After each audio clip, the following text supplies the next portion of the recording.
Gayatri Mahamantra with your back straight. Om Bhure Bhuvah Swaha Tatsaviturvarenyam Bhargo Devasya Dhimahi Dhiyo Yona Prachodayat. Mystical Gayatri Mahamantra, Part 20 under the Saturday Sattva ongoing series. As a human, we are born with four major inner resources that we term as Antahkarana Chatushta. Four major inner resources, namely the intellect, that is the buddhi, mana, that is the mind, chitta, that is the mental plane, and ahankar, that is the ego. These four major inner resources, they dispense the entire play, entire leela in our life. The most disturbing inner resource with the unfathomable strength is the mind, mana. Mind has a tendency to renew itself by every passing moment. It endlessly seeks something, some or the other kind of a desire or a craving. It goes on seeking endlessly, and that is why that certain learned ones have given it a name as Ashwatha. Ashwath is a name for the banyan tree that renews itself by every passing moment. And that name has also been ascribed to the desires and their source, the mind. The mind disallows the intellect to settle upon anything meaningful. Any meaningful resolve, the moment you try to come upon that, mind shall intervene and thwart it, deflect your attention, divert you here or there. This mind craves to usurp and take control in order to charge upon our sensorial drivers. It has the seeking to cherish its all unmindful voyages. It wants to charter mindlessly rather. That word has to be very carefully observed. Mindlessly. The mind forcibly asserts itself upon the remaining three inner resources, namely the intellect, the mental plane, and the ahankar, that is the ego. It asserts that my order alone shall prevail, and anyone that shall stall my move, then I will get frustrated. It becomes frustrated. Now, frustration is a big problem. Frustration is a much larger problem in comparison with anger. The sway of the anger comes, something you do as a result, and then after a small period of time it will end. Frustration does not. Frustration does not discontinue. It goes on, perpetuates in continuity and for longevity. It is like a smoldering fire, a log of wood smoldering. And at the same time, not only smoldering, but at the cost of what kind of a fuel? Our time, attention, energy. It eats up the entire creative resource of our life. Frustration is cast upon us by the mind. The moment it is disallowed to charter upon any of its seeking, it becomes frustrated. Thereby, its inimical impacts then are cast upon the members of the remaining bandwagon. Once frustration dawns, then all eligibility of intellect, mental plane, ego, they lie in vain. They are not able to do much. The range of our sensorial drivers, that is the control, is in the control of the mind, and it remains so throughout many lives, one life after another. We are simply driven by the mandate of the mind. The most wobbling one, which is not stable at all. And those reins have to be withdrawn, in fact, from this wobbling mind and have to be handed over to a purified, far-sighted intellect known as wisdom or viveka. Vivek in Hindi, far-sighted wisdom. The reins of all of our sensorial drivers that symbolically also are signified for all kinds of cravings and seekings. So the intellect, which is Dio, the in the last part of the series we were upon the, and we are still upon the same, but in a larger light of Dio Yona Prachodhyat. This will continue for one more series, in fact. So the intellect must come under the exclusive control of the driver.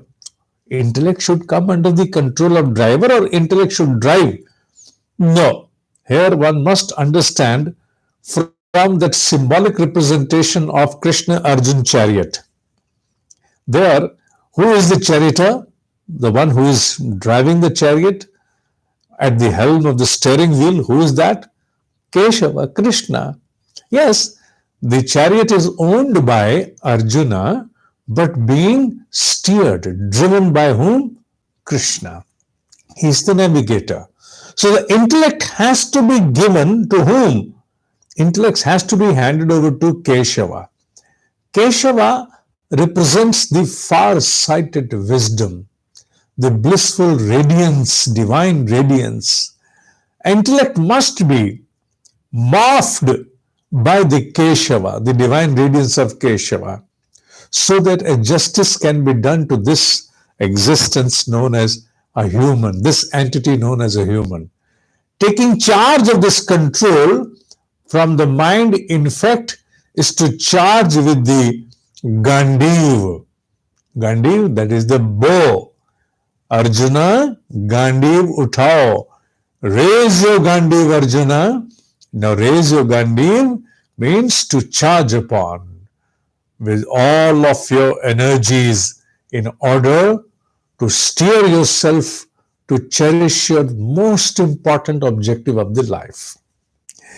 The Arjuna, with all its might and energy, must charge with its Gandiva, for it bears, remember, the Arjuna's chariot bears a flag atop.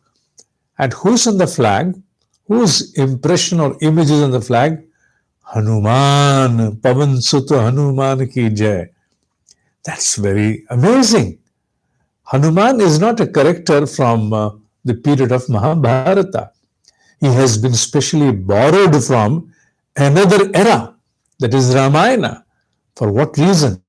And especially the question also comes up when there is Keshava by himself, a representation of the entire unmanifest might is there as the charioteer, then why do we need someone else's image on the flag? And flag means what? You very well understand. Flag should be translated as your objective, your highest consideration. Now, Hanuman being on the flag represents what? The formidable energy. That's Hanuman. So Arjuna must charge with its Gandiv, raise its Gandiv to charge upon with all of its energy within. So in order to take the control from this wobbling mind, this doubt-prone mind, this seeking, craving mind, and give the charge to the stationary, stable, far-sighted wisdom that is intellect, under the blissful radiance of Keshava. The intellect has to take the charge, has to take the control of this chariot of this existence, and that is Dhiyo Yonaha Prachodhyat. Gayatri is seeking the ability to discern and determine in order to accept or reject that serves in the primary interest of this existence, that is the human. That is Gayatri. That is the journey towards emancipation, Atmanu Moksharth. That the seat of our decision making must be transmutated as pragya. pragya is the most apt word in Sanskrit and Hindi for the far-sighted wisdom, though Vivek too approximates the same understanding, but pragya is the most befitting word for that. So the seat of decision making in a human must be baptized by what? That is pragya, far-sighted wisdom. And that is Dio Yonaha Prachodhyat. But that is not all. There is another aspect to it which is there as Yonaha, ours. There is a sense of togetherness into it. Why togetherness? The mantra japa has to be observed by an individual. Yes, the individual seeker is seeking its own evolution. Yes, the individual seeker wants to cherish emancipation, the final objective, in its own individual capacity. Yes, but then why ours? Why this togetherness? Why us? Not able to understand. It is going singular. Why all of a sudden plural when it comes to seek the final fruit? When the effort is being made by one person. Now here comes the beatitude and the glory of the ancient Indian wisdom, the Sanatana Deva Sanskriti. We do not want to cherish anything, be it on the mortal plane or into the immutable dimension, only as an individual. A sense of togetherness must prevail. In Bhagavad Gita, there is a special mention in the Karma Yoga, one who cooks alone and eats alone is eating its sin. Now that's something which is extreme. Jo akela pakata, akela khata, pap khata. Which means cooking does not only confine to what you cook in your kitchen. Cooking also has to be understood in the light. The energies of your own existence, they cook every minute something or the other. Every inch that you further in your life, at the end of your understanding, your mental faculties, is a result of the cooking going on within yourself, the cooking by the energy of time, attention, and energy. So whatever you gather, whether in the form of the wealth on this mortal plane, or the kind of experience, the kind of proficiency, networking, whatever you gather, the fruits, the final fruits should not be cherished as a lonely person. As a lonely person. You could have said alone, no. Alone may not suffice the kind of extreme understanding that I want to ascribe over here. That is why deliberately I have gone out to the bounds of the grammar in order to say lonely. One has not to cherish the fruits lonely, in loneliness. It has to be with togetherness. And that is why the word yo nah, hamari, hum, us, the togetherness comes over here. The wisdom should not only come to me. Yes, I am seeking, I am praying, I am under the spell of austerity, I am under the perseverance of my sadhana, but yet the outcome of it has to be shared in sharing. Unless I share it with that, how can I cherish? How can I cherish my objectives? Do I want to see that I evolve by leaving others in the dearth of paucity of various kinds of maladies like ignorance, deprivation, inability? No, I cannot. One man moksha is no moksha. One man moksha is no evolution. There has to be something through me that I'm able to serve others as well. So that brings Dio Yona, ours.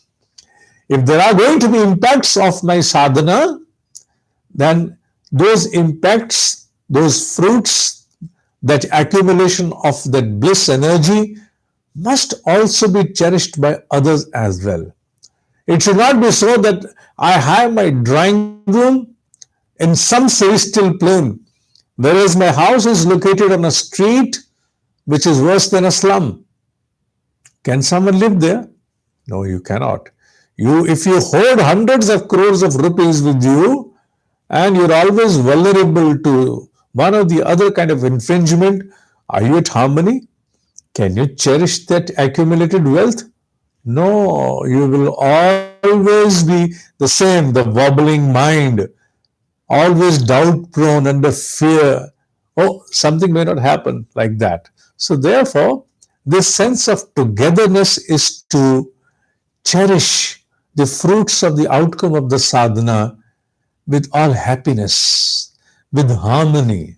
That's the most important part. Now, the word prachodhyat has to be taken over, which is going to take some time. And remember that the symbolic representation of the Krishna Arjuna chariot, in a way, is also a symbolic representation for Gayatri Mahamantra. And the ground for that shall be established when we come down to the last word of the mantra, that is prachodhyat.